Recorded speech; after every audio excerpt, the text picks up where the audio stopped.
Sa isang bayan na sinalanta ng isang misteryosong virus, isang pamilya ang nagtatago sa loob ng isang underground shelter sa loob ng 301 araw at naniniwala sila na sila na lang ang natitirang buhay.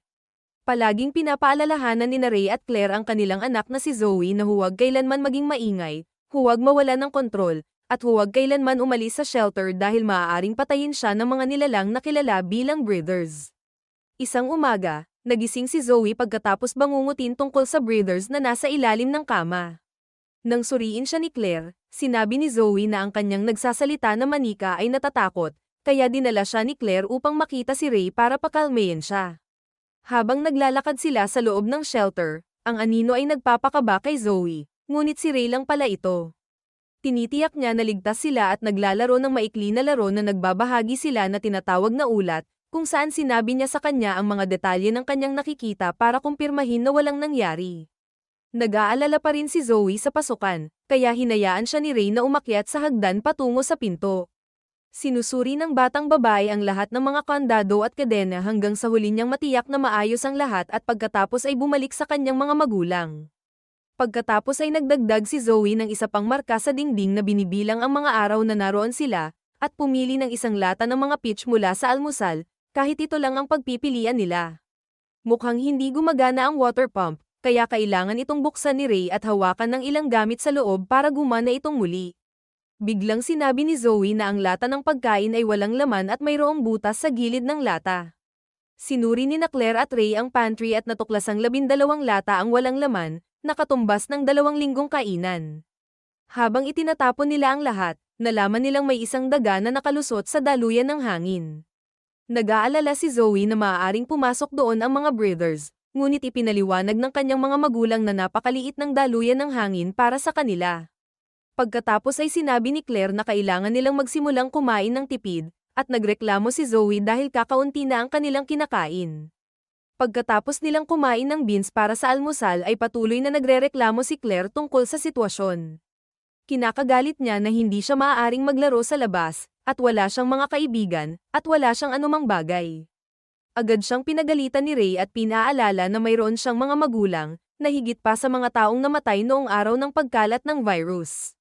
Ito ay hindi isang magandang sitwasyon pero sila ay nasa maayos na kondisyon, kaya tinatawag niya ang bawat marka sa dingding na isang himala. Pagkatapos ng almusal, sama-samang naglalaro ng board game ang pamilya. Ipinikit ni Ray ang mga mata ni Zoe gamit ang mga daliri at gumawa ng ilang ingay habang nagkukwento ito para isipin niyang sila ay nasa bayan at kumakain ng ice cream. Pinagaan nito ang kalooban ni Zoe. Nang lumipas, pinag-usapan ni Ray at Claire ang sitwasyon ng pribado. Nag-aalala si Claire dahil bumaba na ang kanilang timbang, kaya sinabi ni Ray na lalabas siya para kumuha ng pagkain kung kinakailangan. Nang subukan ni Claire na ituro kung gaano ito kapanganib, ginulo siya ni Ray sa pamamagitan ng isang halik at nauwi sila sa paglalambingan habang si Zoe ay nasa kabilang silid na naglalaro ng mga baraha. Pagkatapos nilang maglambingan, nakatulog si Ray at nanaginip ng masama noong araw ng pagkalat ng virus. Maya-maya, habang naglalaro ng board game kasama si Claire, iniisip ni Zoe kung sila na lang talaga ang natitirang buhay na tao sa bayan, kaya kinuha ni Claire ang telescope na ginawa nila at hinayaan si Zoe na tumingin sa labas sa pamamagitan ng daluyan ng hangin. Sa una ay nasa sabik si Zoe, ngunit ang resulta ay medyo malungkot. Ang bayan ay walang iba kundi isang abandonadong lugar at siya ay nagulat sa isang ibon. Siya ay napanatag na makita ang pintuan ng shelter na talagang secured at naniwala na sila na lamang ang natitirang nasa maayos na kalagayan, ngunit si Claire ay pinaalala kay Zoe na minsan ang katotohanan ay nakatago mula sa kanila. Biglang nakita ni Zoe ang isang bagay na gumagalaw at nakita ang daga na kumakain ng isa pang lata sa pantry. Ginising nila si Ray at agad niyang inilabas ang kanyang kutsilyo habang maingat na lumapit sa daga. Kapag hahampasin niya ito, ang daga ay tumatakbo palayo, at bumagsak ang isa sa mga lampara. Sinundan ito ni Ray at ang kanyang kutsilyo ay naipit sa sahig, ngunit sa kabutihang palad ay nakakuha si Claire ng bakal at pinalo ang daga bago ito makatakas. Sa sandaling iyon ay napansin nilang kumakalat ang apoy ng lampara sa mesa. Hinawakan ni Ray ang salamin at napagtanto kung ano ang mangyayari, kaya itinulak niya ang kanyang pamilya pabalik bago lumiyab ang lampara. Nagsimula ng malaking apoy sa mesa at nasunog ang board game, kaya kailangang pigilan ni Claire si Zoe na subukang kunin ito.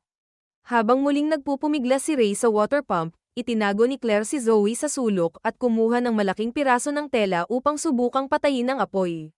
Sinamahan siya ni Zoe na gawin ng parehas, gamit ang kanyang jacket, at pagkatapos ang maraming pagsisikap, sa wakas ay pinaandar muli ni Ray ang pump. Pinapatay ng tubig ang pinakamatinding apoy, pagkatapos ay sinimulan ding hampasin ni Ray ang mesa ng tela hanggang sa masira ito. Sa lupa, mas madaling pigilan ang pagkalat ng apoy at tuluyan nilang napatay ang apoy. Itim na ngayon ang kwarto at nagmamadaling buksan ni Claire ang isa pang lampara. Nataranta ang mag-asawa nang hindi nila makita si Zoe, ngunit sa kabutihang palad ay nakita nila ito sa ilalim ng kama. Umiiyak si Zoe at ipinaliwanag na natatakot siya dahil ang usok mula sa apoy ay lumalabas sa daluyan ng hangin, ibig sabihin ay makikita ito ng mga breathers. Ang isang flashback ay nagpapakita kung ano ang nangyari sa araw ng pagkalat ng virus. Naghahanda na sina Ray at Claire ng almusal nang biglang sinabi ni Zoe na lilipat na ang mga kapitbahay. Nataranta ang mga magulang dito at tumingin sa labas upang matuklasan ang kanilang mga kapitbahay na galit na nag-aayos ng kanilang sasakyan upang umalis.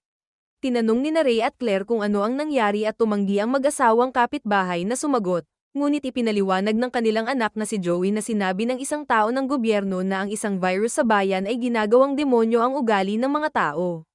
Bago pa siya makapagsalita, sinakay na siya ng kanyang mga magulang sa sasakyan. Sa kalye, nagmamadali rin ang ibang mga sasakyan.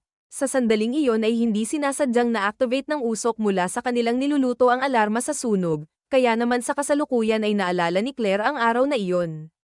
Itinuro ni Ray na halos gabi na, kaya sana ay sapat ang dilim para hindi makita ng mga breathers ang usok. Kung sakali, ginagamit niya ang telescope upang tumingin sa labas at natakot na makita ang maraming usok na nagmamarka sa kanilang lugar.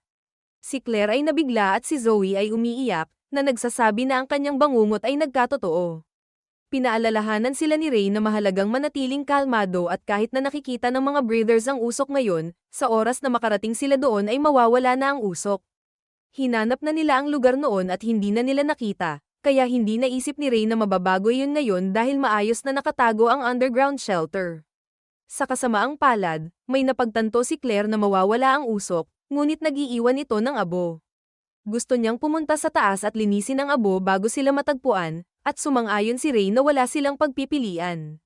Gusto rin sumama ni Zoe, ngunit pinilit siya ni Claire na manatili. Tinatanggal ni Ray at Claire ang mga kandado at binuksan ng pinto sa unang pagkakataon sa mga buwan. Habang nililinis ng mag-asawa ang abo, nagpa siya si Zoe na kunin ang telescope para manood. Isang anino ang biglang bumungad sa kanya, ngunit ang kanyang mga magulang lang ito. Nakahinga siya ng maluwag nang makitang ligtas ang kanyang mga magulang at patuloy na naghahanap, para lamang matuklasan ang isang kakaibang nilalang na papalapit sa lugar. Sa takot, nagsimulang sumigaw si Zoe upang marinig ng kanyang mga magulang, ngunit hindi nila siya naririnig. Ang desperado na si Zoe ay umakyat sa hagdan at ginamit ang lahat ng kanyang lakas para buksan ang pinto, at natataranta kapag hindi niya nakikita ang kanyang pamilya. Tinatawag niya ang mga ito sa malakas na boses at nagmadaling tinakpan ni Claire ang kanyang bibig, at pinaalala sa kanya na ang paggawa ng ingay ay mas magpapalala ng ingay. Binalaan sila ni Zoe tungkol sa mga papalapit na breathers, ngunit ang mga nilalang ay tumakbo papalapit sa kanila pero ang mga nilalang ay mga deer.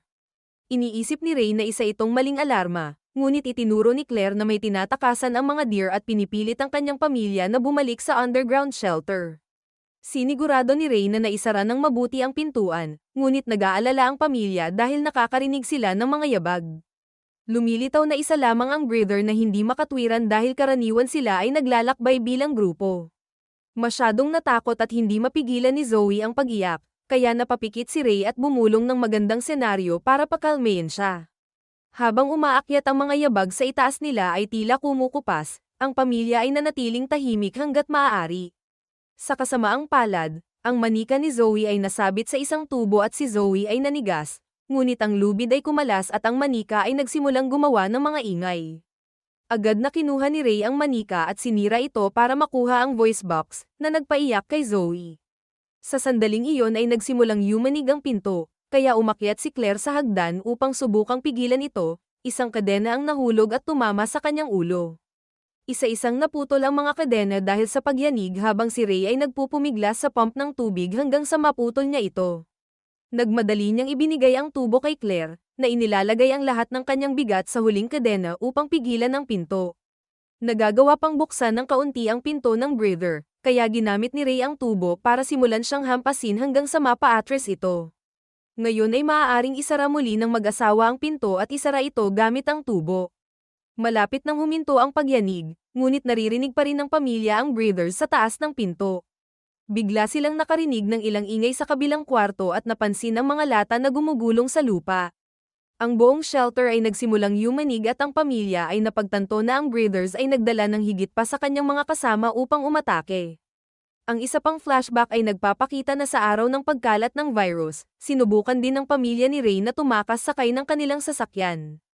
Habang binabaybay nila ang kalsada ay nagulat sila nang makitang pabalik ang mga sasakyan, at kalaunan ay natuklasan nilang nakaharang ang mga awtoridad sa daan dahil nasa quarantine na ngayon ang kanilang bayan, ibig sabihin ay walang pinapayagang umalis.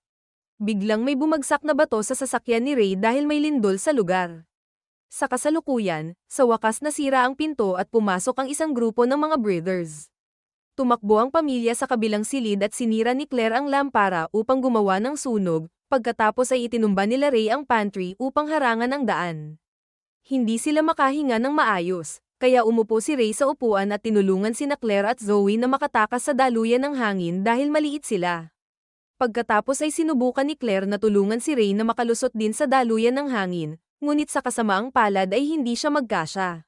Dahil desperado na makatakas, hinayaan ni Ray si Claire na hawakan ang kanyang braso at baliin ang kanyang balikat, ngayon ay maaari na siyang hilahin ni Claire sa daluyan ng hangin. Nang malapit na siyang makatakas hinawakan ng mga breathers ang kanyang mga binti at kinaladkad siya pabalik sa shelter. Walang takot na hinarap ni Ray ang mga breathers at nakipag-away. Hindi gaanong makita sa dilim ngunit sumisigaw sina Claire at Zoe nang makakita sila ng talsik ng dugo at ipinagpalagay na patay na si Ray. Gustong iligtas ni Zoe si Ray at nagtantrum kaya kailangang aliwin siya ni Claire para tumigil ang kanyang tantrum. Sa sandaling iyon ay napansin nila ang ilang mga anino na papalapit at ang dalawa ay tumatakbo ng mabilis hanggat makakaya nila. Pumunta sila sa kagubatan at naglalakbay ng tuloy-tuloy hanggang sa makarating sila sa kalsada, kung saan ang lahat ng mga sasakyan mula sa araw ng pagkalat ng virus ay inabandona. Nang matuklasan nila na ang isang pader na may mga security camera ay itinayo sa paligid ng bayan, isang helicopter ang lumitaw sa kalangitan at nakita sila ng mga ito gamit ang searchlight nito. Sinubukan ni Claire at Zoe na tumakbo ngunit ang helicopter ay naghagis ng lambat sa kanila at nahuli sila. Lumapit ang mga tao na mukhang breathers at nabunyag na hindi sila halimaw, sila ay mga sundalong nakasuot ng face mask. Habang nagtataka ang dalawa, tinurukan sila gamit ang karayom ng mga sundalo at isa pang flashback ang nagpapakita kung ano ang tunay na nangyari. Ang pagyanig ng bundok ay hindi isang lindol, ito ay isang fleet ng mga jet na nagsimulang maghulog ng mga bomba sa buong bayan upang mamatay ang mga nahawaang tao. Habang ang lahat ay nagpapanik at nagtatakbuhan, naalala ni Claire na ang lokal na paaralan ay may underground shelter, kaya ang pamilya ay nagmadaling magtago doon, at agad na isinara ang pinto bago pa sila bagsakan ng isa pang bomba. Tumingin sila sa paligid ng shelter at nakakita ng maraming pagkain at mga laruan para kay Zoe. Tinawag ni Ray na isang pagkakamali ang pag-atake ngunit ibinunyag ni Claire na nagkaroon siya ng hiwa sa kanyang kamay sa pagtakas at talagang nahawa siya. Ang sugat ay nangingitim at kumakalat sa natitirang bahagi ng kanyang kamay. Sa kasalukuyan, tinatapos ng mga sundalo ang pagkuha ng mga sample ng dugo at nagtanong ng ilang mga katanungan upang kumpirmahin na sila na lamang ang natitira. Pagkatapos ay naghanda na silang kunan ng dalawa at si Claire ay nagsimulang mawalan ng kontrol, na pag-iiba ng kulay ng kanyang mga ugat. Lumalabas na ang panuntunang hindi kailanman mawawalan ng kontrol ay nangangahulugan na ang virus ay gumagana sa pamamagitan ng malakas na emosyon, na nagiging sanhi ng pagbabago sa mga nahawaang tao. Sa sandaling iyon, lumitaw si Ray na ganap na nagbagong anyo at nagsimulang patayin ang mga sundalo, na nagpaunawa kay Zoe na ang dugong nakita niya sa shelter ay ang kanyang ama na pumapatay. Nagawa ni Ray na pumatay ng isang grupo ng mga sundalo, ngunit hindi kinaya ang dami at binaril sila ng mga nanagpabagsak kay Ray. Habang hinuhuli ng mga sundalo si Ray, nakatakas ang dalawa sa lambat. Nagtago si Zoe sa isang kotse habang hinahayaan ni Claire na mag-transform ang kanyang katawan at nagsimulang pumatay din ng mga sundalo. Tulad ng nangyari kay Ray, nagawa niyang patayin ang grupo ng mga ito, ngunit binaril ang kanyang binti para mahulog siya. Nag-transform din si Zoe at sinimulan niyang bugbugin ito bago tanggalin ang maskara. Gusto niya itong patayin, ngunit pinigilan siya ni Claire dahil ayaw niyang maging mamamatay tao ang kanyang anak. Si Zoe ay wala sa kontrol at inatake ang kanyang ina, na binibigkas ang mga panuntunan na gumagamit ng mga mahinahong salita upang tulungan si Zoe na kanselahin ang pagbabago. Pagkatapos ay binalot ni Zoe ang sugat ng kanyang ina at nagtanong tungkol sa huling sundalo, kaya sinabi ni Claire na hahayaan nila siya sa lupa para makuha siya ng virus. Pagkatapos ay tinitignan nila si Ray, na ipinikit ang mga mata ng kanyang anak sa huling pagkakataon bago mamatay. Sa sandaling iyon ay lumitaw muli ang helicopter at ang dalawa ay tumakbo upang magtago sa loob ng imburnal. Habang maingat silang lumilibot, natakot sila nang may gumagalaw sa dilim, ngunit nagulat sila nang makita na si Joey iyon. Ibinunyag ng batang lalaki na mayroong isang grupo ng mga nakaligtas na nakatira sa mga imburnal at maaaring sumama sa kanila sina Claire at Zoe. Habang bumababa sila upang salubungin sila, nakita ni Zoe ang sikat ng araw sa unang pagkakataon sa mga buwan at nagbibilang ng 302 na himala. Salamat sa panonood at pagsuporta. Upang maging updated kayo sa aming mga movie recap, mag-subscribe at pindutin ang notification bell. Babush!